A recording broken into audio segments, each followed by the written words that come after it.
नमस्कार, आप देख रहे हैं लाइव इंडिया हर पल। मैं हूं आपके साथ रेखा मिश्रा। लोकसभा चुनाव के दूसरे चरण के तहत 26 अप्रैल को 13 राज्यों की 88 सीटों पर वोटिंग होनी है। आपको बता दें कि इसे लेकर हाई वोल्टेज प्रचार अभियान बुधवार शाम को ही थम गया है। वहीं 26 अप्रैल को केरल की सभी 20 सीटों पर, कर्नाटक की 28 में से 14 सीटों पर, राजस्थान की 13 सीटों पर, महाराष्ट्र की और उत्तर प्रदेश की 8-8 सीटों पर, मध्य प्रदेश की 7 सीटों पर, असम और बिहार की 5-5 सीटों पर, छत्तीसगढ़ और पश्चिम बंगाल की 3-3 सीटों पर, जबकि मणिपुर, त्रिपुरा और जम्मू कश्मीर में 1-1 सीट पर मतदान होगा। बता दें कि लोकसभा चुनाव के पहले फेज के तहत 19 अप्रैल को 21 राज्यों की 102 सीटों पर वोटिंग हुई थी। इसमें करीब 65.5% मतदान हुआ था। ज्यादा जानकारी के लिए हमारे सहयोगी संजय हमारे साथ जुड़ चुके हैं, सीधे उनका रुख करते हैं। संजय, कल जो है वो दूसरे चरण के तहत मतदान होना है, क्या कुछ कहिएगा? बिहार में फिलहाल किस तरीके की तैयारी और नजारा नजर आ रहा है?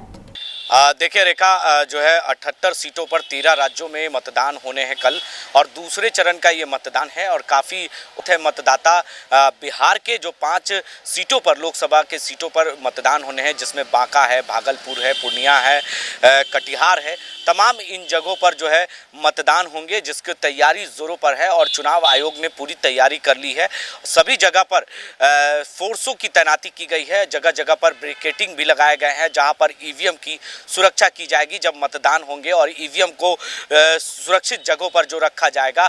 उसके बाद जब 4 जून को जब रिजल्ट आएंगे, नतीजे आएंगे, तो उसके लिए पूरी तैयारी चुनाव आयोग ने की है। और 7 चरणों में मतदान होने हैं, और इसको लेकर जो दूसरे चरण के मतदान है, जिसमें पूर्णिया सबसे ज़्यादा चर्चा का विषय बना हुआ है, और लगातार इसको लेकर पूर्णिया में त्रिकोणीय लड़ाई है। और लगातार जो है कहीं ना कहीं पूर्णिया पर लोगों की निगाहें बनी हुई है। सभी राजनेताओं का इसी बात की चर्चा है कि आखिर पूर्णिया में क्या होगा, क्योंकि निर्दलीय पप्पू यादव ने धमाल मचा दिया है सभी के दिल में, और सभी को लोगों के जुबान से यही बात निकल रहे हैं कि पप्पू यादव, यानी कहीं ना कहीं पप्पू यादव कांटे की टक्कर दे रहे हैं। और पप्पू यादव जो है इसको लेकर जो है पप्पू यादव से भी हमारी कल रात में भी बात हुई, लेकिन उन्होंने कोई जो है अपने विरोधी दलों पर कोई भी निशाना नहीं साधा, यानी वो पूरी तरीके से मौन है। और इसका उद्देश्य वही है कि अगर हम कुछ बोलते हैं तो वोटरों पर इसका असर पड़ेगा, मतदाताओं पर असर पड़ेगा, इसलिए वो साइलेंट हैं। और हर चीज़ का जवाब वो जीतने के बाद देंगे, यानी पहले वो नहीं देने का उद्देश्य उनका यही मकसद है कि कहीं वोटर जो है वो नाराज ना हो जाए, मतदाता नाराज ना हो जाए। इसके वजह से वो हर सवाल से बचते हुए नजर आ रहे हैं।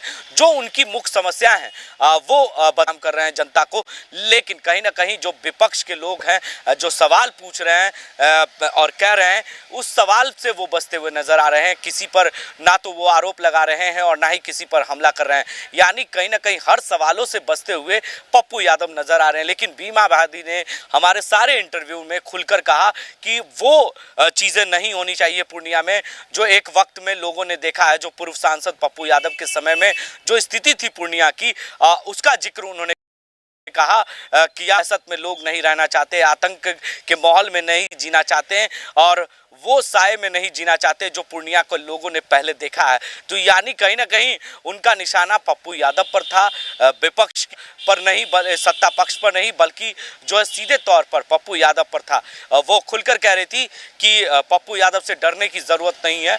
पप्पू यादव के जो समर्थक हैं उन्होंने उनके गाड़ियों पर हमला किया है, ये आरोप बीमा भारती ने सीधे तौर पर लगाया। और तेजस्वी ने आज ही सुबह जो है अपना बयान जारी किया है। लाइव आकर उन्होंने प्रधानमंत्री से कई सवाल पूछे हैं, रोजगार की बात की है, शिक्षा की बात की है, दवाई की बात की है, सिंचाई की बात की है। मुद्दों से भटकाने के लिए उन्होंने सीधे तौर पर कहा कि प्रधानमंत्री मुद्दों से भटका रहे हैं। वो ओबीसी और ईबीसी की बात कर रहे हैं, अति पिछड़ा और पिछड़ा की बात कर रहे हैं, और वो जो है संविधान बदलना चाहते हैं। ये सब मुद्दा नहीं, बल्कि मुद्दा देश के लिए संविधान बदलने को रोकना है।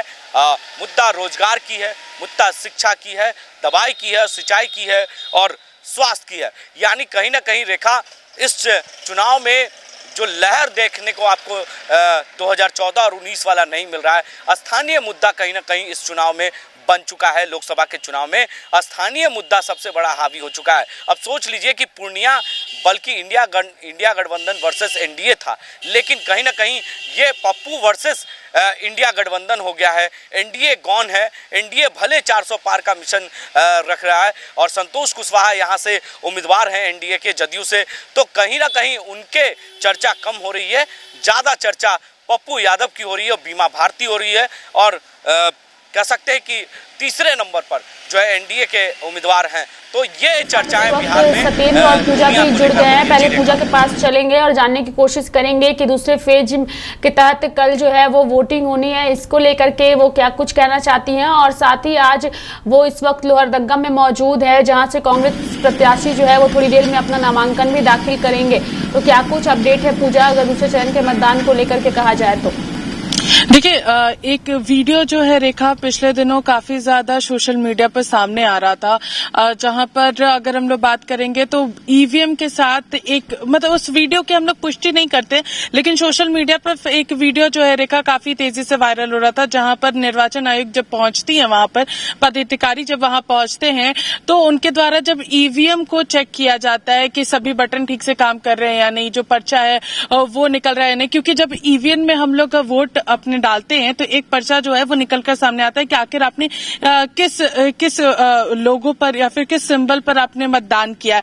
तो जब उन्होंने एक दो बटन्स पर ट्राई किया था तो कुछ ऐसी तस्वीर सामने आई थी कि बार बार वहां से सिर्फ एक ही सिंबल जो है वो बाहर निकल कर आ रहा था। तो उस ईवीएम में जो परेशानी थी उसे यहाँ पर सुलझाने की कोशिश की जा रही थी। दूसरा चरण का जो पूरा मतदान था वो काफी महत्वपूर्ण था रेखा, क्योंकि जिस तरीके से ईवीएम में अगर कोई भी परेशानी होती है, जिस तरीके से वो सोशल मीडिया पर वायरल हो रहा था, उसकी वजह से भी लोगों में कई सारी आशंकाएं जगी थी कि आखिर हम जब वोट डाल रहे हैं और जिस भी सिंबल पर डाल रहे हैं तो क्या एक ही जैसा वो सिंबल सामने आ रहा है। तो वो जो वीडियो वायरल हो रहा था सोशल मीडिया पे, भले ही हम उसकी पुष्टि नहीं करते हैं, लेकिन अगर कुछ ऐसी घटनाएं सामने आती हैं तो उसके लिए भी पूरी तरीके से निर्वाचन पदाधिकारी जो है वो तैयार है। सारी चीजों को चेक किया जा चुका है कि आखिर क्या कुछ परेशानी हो सकती है, क्योंकि कल जिस तरीके से मतदान होने हैं को लेकर अलग अलग जगहों पर ये देखने को मिल रही है।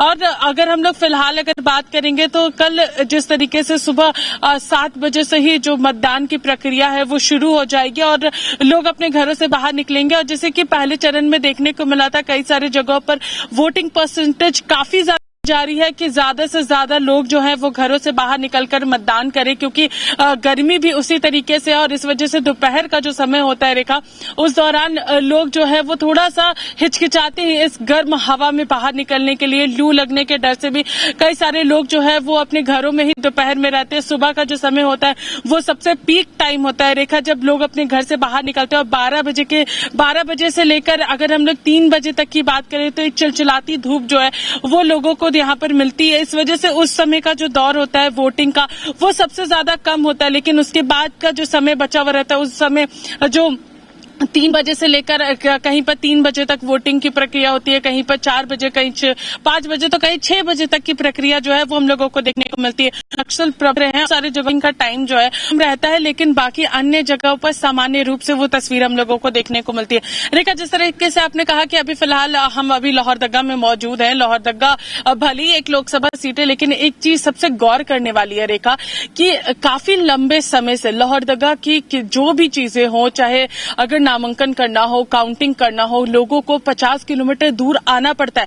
लोहरदगा और गुमला के बीच में लगभग 50 किलोमीटर का डिफरेंस मान के चलते वहां पर हम लोगों को देखने को मिलता है। लोगों को नामांकन करने के लिए गुमला आना पड़ता है और गुमला में वो नामांकन की प्रक्रिया कर सकते हैं। तो सोचिए, जहां पर हम लोग विकास की बात कर रहे हैं, जहां पर लोग यहाँ पर विकसित भारत की बात कर रहे हैं, या फिर लगातार लोग अलग अलग चीजों की बात कर रहे हैं, कनेक्शंस की बात कर रहे हैं, तो एक ऐसा लोकसभा क्षेत्र है लोहरदगा जहां पर नामांकन की प्रक्रिया भी नहीं होती है। वो उन्हें गुमला आकर के, जो कि उनका विधानसभा क्षेत्र पड़ता है, जो इलाके यहाँ पर पड़ते हैं, वहां आकर के जो ये जो पूरा इलाका है ये लोकसभा के अंतर्गत आता है, लेकिन लोहरदगा में उनका नामांकन नहीं हो सकता है क्योंकि वहां पर वो सारी फैसिलिटीज मौजूद नहीं है। लोगों को गुमला आकर के यहाँ पर समरनाले में डीसी ऑफिस के बाहर में जाकर के वो नामांकन की प्रक्रिया जो है वो पूरी करते हैं। काउंटिंग जो है वो गुमला में होती है, लोहरदगा में नहीं होती है। तो देखिए, देखिए कितनी सारी चीजें जो है वो फिलहाल हम लोगों को देखने को मिल रही है। नजर बनाए रखिएगा, उस खबर से जुड़ी तमाम जानकारियां और अपडेट्स हम आपसे लेते रहेंगे।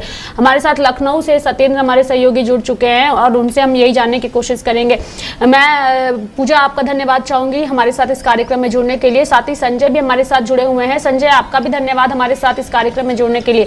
हम रुक करेंगे हमारे सहयोगी सत्येंद्र का, चूंकि सत्येंद्र से भी हम जानने की कोशिश करेंगे कि उत्तर प्रदेश में दूसरे चरण के तहत जिन सीटों पर वोट डाले जाने हैं कल, उसको लेकर के सत्येंद्र क्या कुछ कहना चाहिएगा, किस तरीके का समीकरण जो है वो नजर आ रहा है उन सीटों पर? देखिए, दूसरे चरण का जो मतदान है पूरे देश में 88 सीटों पर होगा और उत्तर प्रदेश की 8 सीटों पर कल यानी 26 अप्रैल को चुनाव होना तय है। इसको लेकर के तमाम जो राजनीतिक दल हैं वो तो अपनी तैयारियां कर ही रहे थे और बुधवार शाम से ही प्रचार थम गया था। कल चुनाव होना है। अब निर्वाचन आयोग ने वहां वोटिंग कराने के लिए अपनी पूरी तैयारियां कर ली हैं। जहां बैरिकेडिंग लगाए गए हैं तो वहीं दूसरी ओर जहां स्ट्रांग रूम है, जहां पर ईवीएम मशीनें वगैरह सब रखी हुई हैं, वहां पर पूरा निरीक्षण लगातार निर्वाचन अधिकारियों के द्वारा किया जा रहा है। साथ ही साथ जो पार्टियां हैं वो आज से ही वहां से रवाना होने लगी हैं और पोलिंग बूथ तक अपनी जो पोलिंग पार्टियां हैं वो जाने लगी हैं। कड़ी सुरक्षा के बीच दूसरे चरण का भी मतदान कराने का जो है दावा निर्वाचन आयोग के द्वारा किया जा रहा है, क्योंकि पहले चरण में जब 8 लोकसभा सीटों पर चुनाव हुआ था तो उस दौरान लगातार चुनाव आयोग के तमाम अधिकारी नजर बनाए हुए थे और वार रूम से पूरा मॉनिटरिंग कर रहे थे। हमने उस समय वो तस्वीरें भी दिखाई थी कि जहां जहां चुनाव उत्तर प्रदेश में हो रहे थे वहां से सीधा समझिए मॉनिटरिंग रूम जो था वहां से वार रूम में कंप्यूटर के द्वारा पूरा मॉनिटरिंग किया जा रहा था और साथ ही साथ जिला मुख्यालय पर भी निर्वाचन जो अधिकारी हैं वहां के वो भी मॉनिटरिंग कर रहे थे और वही फीड उत्तर प्रदेश की राजधानी लखनऊ विकास भवन तक पहुंच रहा था, जनपद तक पहुंच रहा था और यहाँ से मुख्य निर्वाचन अधिकारी उत्तर प्रदेश नवदीप वो यहाँ पर लगातार मॉनिटरिंग कर रहे थे। तमाम अधिकारी इसकी मॉनिटरिंग कर रहे थे और ये पहले चरण का मतदान शांतिपूर्वक संपन्न हुआ। इसको लेकर के कुछ शिकायतें जरूर आई थी, हालांकि उन शिकायतों में कुछ खास चीजें निकल कर नहीं आई और न ही कोई ज्यादा डिस्टर्ब रहा इस दौरान। तो ये पहले चरण का मतदान जिस तरीके से पूरी शांति व्यवस्था सुरक्षा और सारी चीजों के बीच उसको पूरा किया था, वहीं दूसरे चरण की तैयारी लगातार की जा रही है और इसमें बिल्कुल पहले चरण का मतदान जिस तरीके से शांति व्यवस्था के बीच हुआ, ऐसे में उम्मीद है कि दूसरे चरण का मतदान भी बिल्कुल वैसे ही हो।